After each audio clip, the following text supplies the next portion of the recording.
사사기 11장 34절에서 마지막 절까지 제가 공독해드립니다. 입다가 미스바에 있는 자기 집에 이를 때에 보라, 그의 딸이 소고를 잡고 춤추며 나와서 영접하니 이는 그의 운한 동료라. 입다가 이를 보고 자기 옷을 찢으며 이르되 어찌할꼬 내 딸이여, 너는 나를 참담하게 하는 자여, 너는 나를 괴롭게 하는 자 중에 하나로다. 내가 여호와를 향하여 입을 열었으니 능히 돌이키지 못하리로다 하니 딸이 그에게 이르되 나의 아버지여, 아버지께서 여호와를 향하여 입을 여셨으니 아버지 입에서 낸 말씀대로 내게 행하소서. 이는 여호와께서 아버지를 위하여 아버지의 대적 암몬 자손에게 원수를 갚으셨음이니이다 아니라. 또 그의 아버지에게 이르되 이 일만 내게 허락하사 나를 2달만 버려두소서. 내가 내 여자 친구들과 산에 가서 나의 처녀로 죽음을 인하여 애곡하겠나이다 하니 그가 이르되 가라 하고 2달을 기한하고 그를 보내니 그가 그 여자 친구들과 가서 산 위에 처녀로 죽음을 인하여 애곡하고 2달 만에 그의 아버지에게로 돌아온지라. 그는 자기가 선한 대로 딸에게 행하니 딸이 남자를 알지 못하였더라. 이것이 이스라엘의 간습이 되어 이스라엘의 딸들이 해마다 가서 길르앗 사람 입다의 딸을 위하여 나흘씩 애곡하더라. 아멘.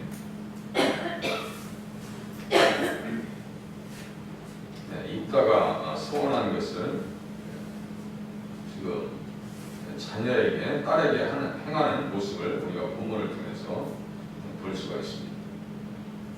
내가 암몬 자손의 평안이 돌아올 때 11장 31절 말씀과 같이 누구든지 내 집에서 나와서 나를 영접하는 그는 여호와께 돌릴 것이니 내가 그를 번제물로 드리겠나이다. 이 약속에 대한 실행입니다. 성경에서 가장 난해하고 어찌 보면 해석하기가 힘든 부분이다. 우리가 성경을 보면은 언뜻 보면 자기의 딸을 짐승의 번제 대신 사람을 드렸다 이렇게 이해할 수가 있습니다. 그런 것이 아니에요.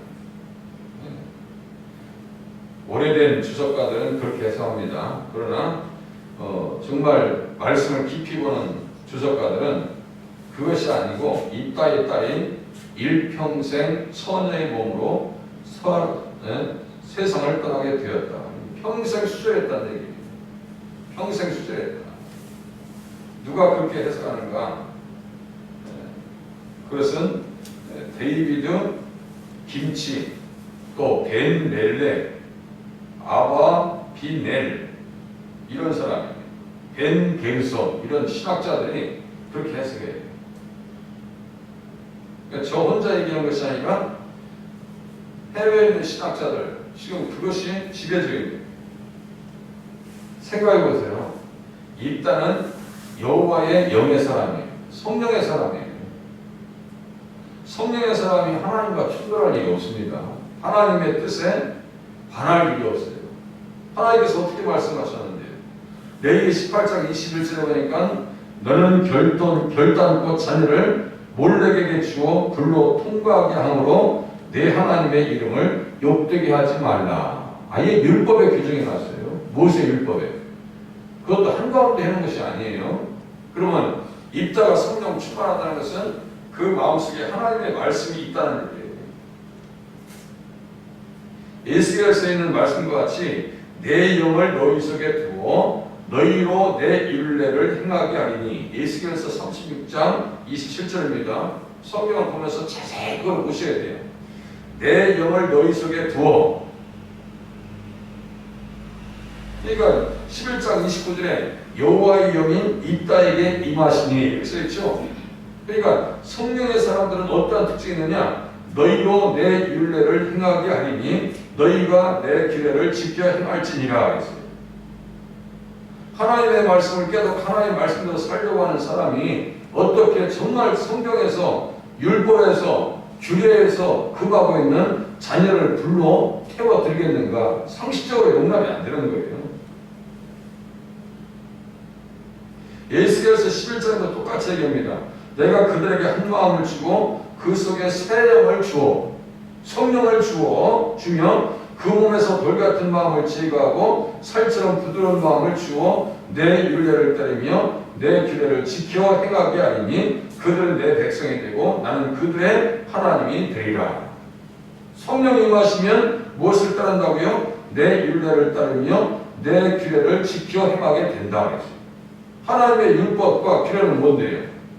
결단코 자녀를 몰래에게 주어 불로 통과하게 하지 말라. 레위기 18장 21절입니다. 너희는 이 모든 일로 스스로 더럽히지 말라. 내가 너희 앞에서 쫓아내는 족속들이 이 모든 일로 말미암아 더러워졌고 그 땅도 더러워졌으므로 내가 그 악으로 말미암아 벌하고 그 땅도 스스로 그 주민을 토하여 내느니라. 그 악 때문에 내가 벌했는데 입다가 그 자녀를 불로 태운다고요? 이건 있을 수가 없는 얘기예요. 레위기 20장에도 똑같이 얘기합니다. 너는 이스라엘 자손에게 이르라. 20장 2절입니다. 그가 이스라엘 자손이든지 이스라엘에 거류하는 거류민이든지 그의 자식을 몰렉에게 주면 반드시 죽이되 그 지방 사람들이 돌로 칠 것이다. 얼마나 많이 강조됐겠어요, 이 말씀들이. 신명기 12장 31절에도 똑같습니다. 내 하나님 여호와께서 내가 그와 같이 행하지 못할 것이라. 그들은 여호와께서 꺼리시며 가증히 여기시는 일을 그들의 신들에게 행하여 심지어 자기들의 자녀를 불살라 그들의 신들에게 드렸느니라. 절대로 이것을 어떻게 한 거예요? 행하지 못할 것이다. 해서는 안 된다. 이게 하나님의 율법이라니까요. 신명기 18장 17절에도 똑같습니다. 그래서 서원에서 하나님 앞에 드리는 것은요, 여러 가지 방법 중에 하나가 있는데, 레위기 27장 2절에 보니까 이스라엘 자신에게 말하여 이르라. 만일 어떤 사람이 사람의 값을 여호와께 드리기로 분명히 서원하였으면 너는 그 값을 정할지니 여자면 그 값을 30세겔로 해라. 레위기 27장 4절에요. 그렇게 하는 방법도 있어요. 서원을 갚는 방법이.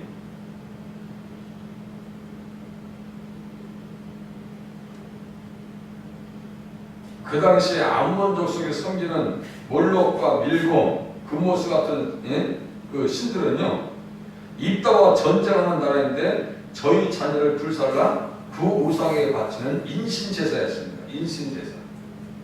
이 제사를 가증히 여기는 입다가 어찌 자기 딸을 몰렉신 금모스 신에게 최고의 인격이신 여호와 하나님께 번제를 했던 그 몰렉과 금모스 신에게 했던 방법을 어떻게 하나님 앞에 그렇게 인신제사를 드릴 수 있겠냐. 나중에 이스라엘 백성들이 타락해서는요, 실질적으로 그렇게 합니다. 얼마나 사악한 일이죠. 사람을 인신제사로 드린다. 몇백 년 전까지만 해도요, 저 잉카 제국이나 이런 데서는요, 진짜 사람을 제물로 드렸어요. 이 당시에도 흔한 일이었습니다. 그런데 이따가 성령의 사람이고 하나님의 사람인데 어떻게 그렇게 할 수 있었겠는가? 우리는 상식적으로 이 사건을 우리는 용납할 수 없는 거예요. 이 사실을. 그러니까 이따가 딸을 번제로 드렸다라고 하는 것은 그런 의미가 아니에요. 사람을 태워서 하나님 앞에 드렸다라고 하는 의미가 아니라고 하는 사실을 깨달으셔야 돼요. 그런데 이스라엘의 그 후반기에 가면요, 실질적으로 그런 일을 한다니까요. 열왕기하 17장에 가보면요, 이스라엘 백성들이 왕을 중심으로 해가지고 하나님 앞에서 그렇게 자녀들을 불러 태워드립니다. 그래서 열왕기하 17장 17절에 보니까 또 자기 자녀를 불 가운데로 지나가게 하며 복술과 사슬을 행하고 스스로 팔려 여호와 보시기에 악을 행하여 그를 경노하게 하였더라 그랬어요. 이건 뭐예요? 이스라엘 백성들이 멸망한 이유 중에 하나입니다. 분명히 그 땅에서 잘못된 몰렉의 자녀를 불살라 드리면 그 땅이 너희를 토해낼 것이다. 하나님께서 진노하시겠다고. 그 말씀 그대로 이루어집니다. 열왕기하 17장 17절. 이따 이후에 그 뒤로 가면 완전히 타락해가지고 그렇게 되어버린다는 거예요. 유다의 왕 요담의 아들 아하스도 그렇게 합니다. 아하스도. 세상에. 그러니까 이스라엘과 유다가요, 마지막에 멸망할 수밖에 없었던 이유들이 계속 성경에 나타나요. 지금 이따는 구원자예요. 지금 구원자로서 암몬과의 전쟁에서 승리하고 돌아오는 길인데 어떻게 무난 동료 자기의 딸을 하나님 앞에서 번제물로 드렸겠는가? 이 상식적으로 용납이 안 돼요. 좀 더 이제 좀 이따 더 깊이 들어가겠습니다. 유다의 왕과 또 자녀들을 불살라줍니다. 우시아의 손자요 요담의 아들인 유다의 아하스 왕 때에 아하스 왕이 그랬다니까요.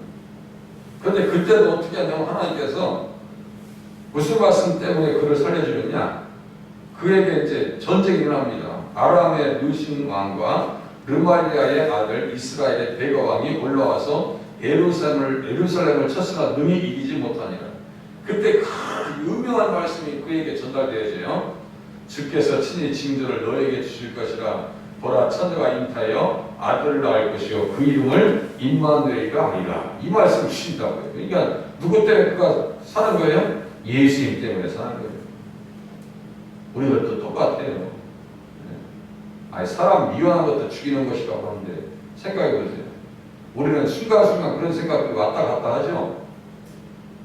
이따가 뭐 서울에서 번째 그게 아니고 우리들도 살인자가 아닌가.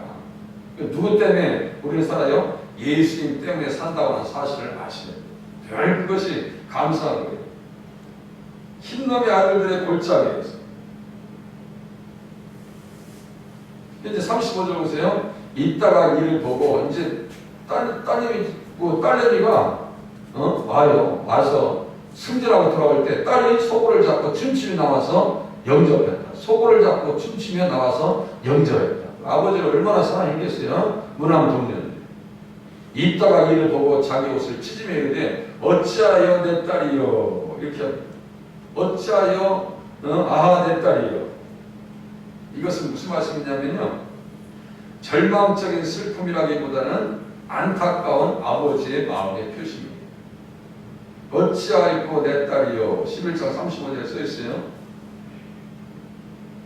너는 나를 참담하게 하는 자는 하여 너는 나를 괴롭게 하는 자 중에 하나로다. 내가 여호와를 향하여 입을 열었으니 능히 돌이키지 못하리로다 하니 써있어요.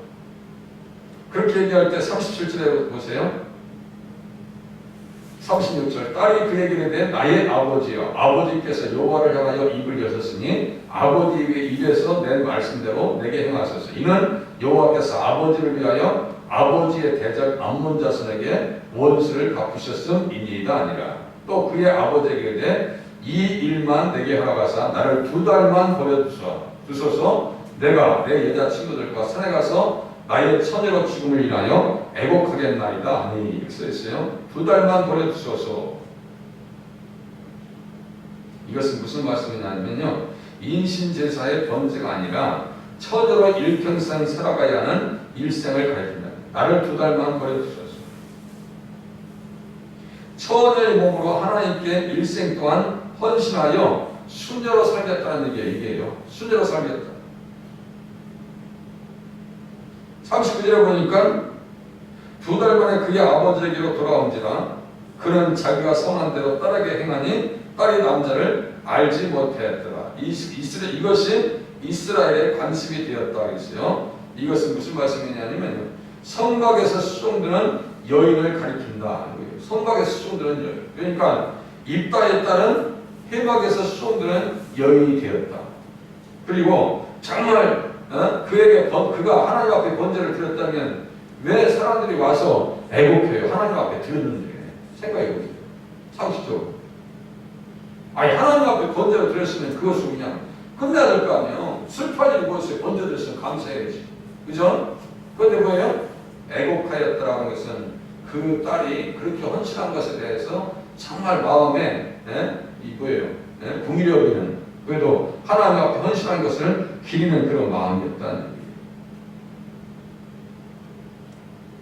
어떤 사람은요, 이따가 율법의 지식이 어두워서 이방인의 풍습에 따라서 자녀를 하나님 앞에 그렇게 드렸다고 합니다. 그런데 절대 그게 아니에요. 왜냐? 성경에서 말씀드린 것과 같이 입다를 칭찬하기 때문입니다. 절대로 입다가 그렇게 있다면요, 사무엘과 같은 선지자가 입다를 칭찬할 일이 없습니다. 사무엘상 12장 11절에 여호와께서 여룻바알과 게담과 입다와 나 사무엘을 보내사 너희 사방 원수의 손에서 건져내사 너희에게 안전하게 살게 하셨거늘 하면서 누구를 칭찬하냐면 사무엘이 살아생전에 여룻바알과 게담을 보라에서의 바락이라고 있거든요. 입다와 나 사무엘을 보내서 이렇게 얘기해요. 그러니까 사무엘은 입다를 되게 칭찬하고 있는 거예요.